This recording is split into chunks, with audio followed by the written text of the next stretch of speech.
This is the Amazon Fire 7, a cheap entry into the tablet world. And the question is this any good? Let's find out. This is the design of the Amazon Fire 7. It has a complete plastic build and no ports at the bottom, everything at the top, and it really doesn't scream premium at all. It's definitely that cheap type of plastic, but for this price point, it's pretty acceptable. A huge complaint I have about the design of this tablet is the fact of the speaker placement. For some odd reason, Amazon decided to put the speaker not at the bottom, not at the top, but at the bottom left of the tablet. For whatever reason. So if we take a look at the bottom here, portless, no ports, nothing on the bottom. Take a look at the top. You've got all your gibberish buttons or ports. I'll get to that in a minute.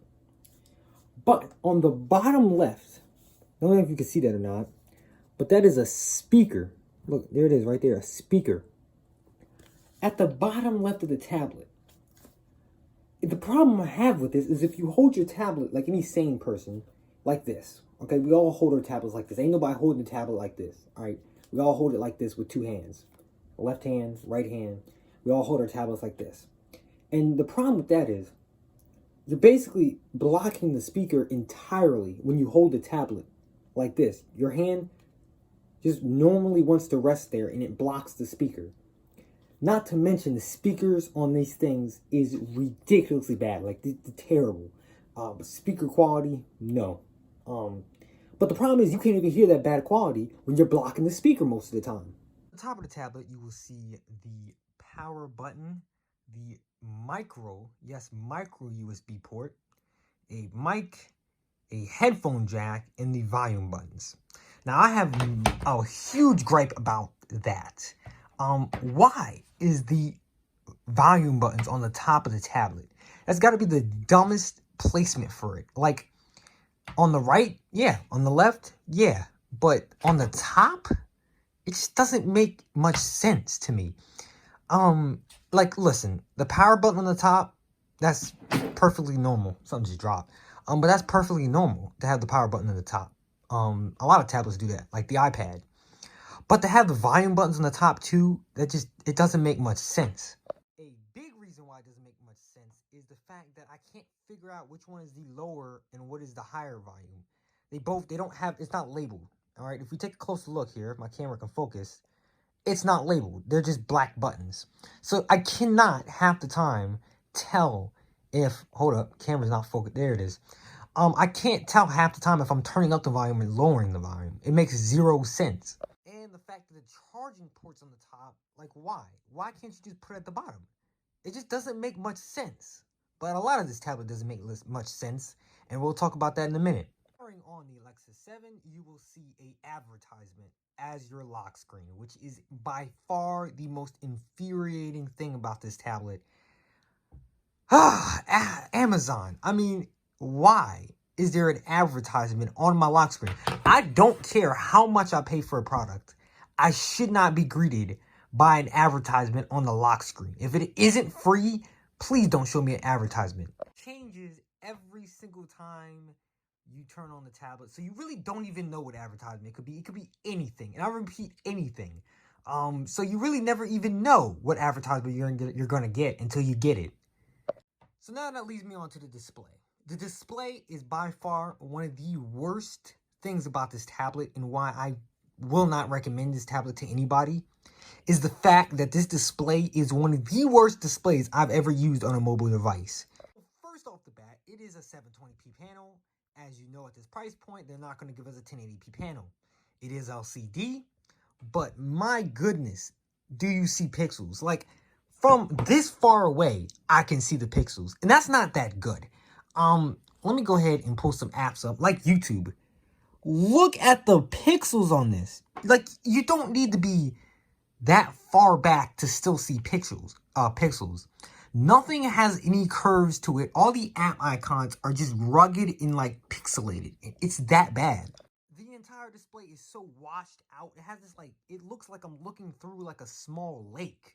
Like, it's all just washed out. The viewing angles are definitely not that good.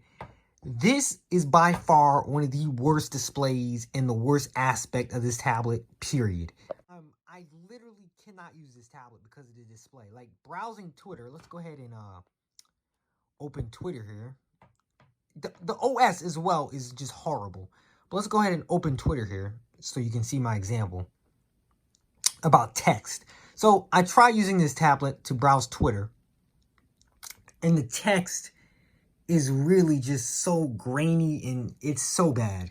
Talk about performance. Now, this thing is by far not going to be as quick as an iPhone or an iPad, but I mean, it is quick enough.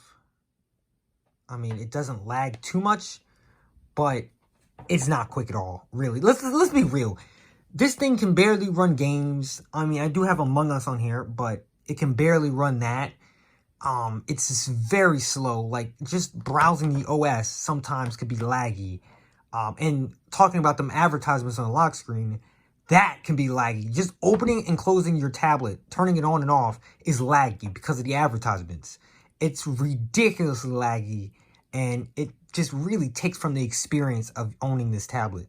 So battery life is also subpar. I don't know the milliamp hour off my top of the head, but I had 100% about an hour ago, and I didn't use this tablet before the review. I didn't use it at all. And we're already at 87 from me just not even using it in an hour of it just sitting there. It lost, what, over 10%? I mean, the battery life is a joke on this thing. I mean, really, if you are using this on the daily, I would expect to get like 2 to 3 hours of screen on time at max on this thing. It's a really bad battery. Let's talk about something that's even more ridiculous than the display and the performance. That's the camera. So you do have one singular camera on the back of it. I don't know the megapixel count by hand, but I gotta know it's gotta be less than one. It's gotta be less than 1 megapixel. It is horrible. Like, look at this. It's ridiculous. But it even gets worse because they had the nerve to put night mode in this thing. Like, really. And when you turn night mode on, it gets even worse. Like, it's so washed out and bad. And then when you flip the camera over, look at this. This is ridiculous. And last but not least, let's talk about this software. Now, this is not running Android, as you know. This is running Amazon's OS. No, I can't suggest this. I don't like their OS at all. It's very limited in apps. As you can see, I have the Play Store on there because I had the side loaded on a web browser. But everything else about this tablet, it's no. Like, there's no apps you can really get on the Amazon store. It really takes from the experience of this tablet. So you're probably wondering, how much does all this garbage cost? And, well, it cost $50. All right. Now, that's very cheap for a tablet. And listen, $50 for this is way overpriced. Look, if you're going to sell this, I think $20 would be the optimal price for this thing, $20. Because at that price point, all the things I talked about, all the downsides of this thing, you pay $20 for it. So, but 50, no. $50 for this is a joke. And I cannot recommend it. It is bad battery life, not good performance, terrible camera, terrible display. The only use I would see for this is a kid. Giving this to a kid. Somebody who wouldn't care about any of that. They just want to watch YouTube videos and play some very basic games. This is what this is for. This is for a child, all right? But for a teenager to an adult, no. The only people I would see using this is a senior citizen or a kid because they don't care about specs like that. They just want something that works. And if you want something that works, this definitely works.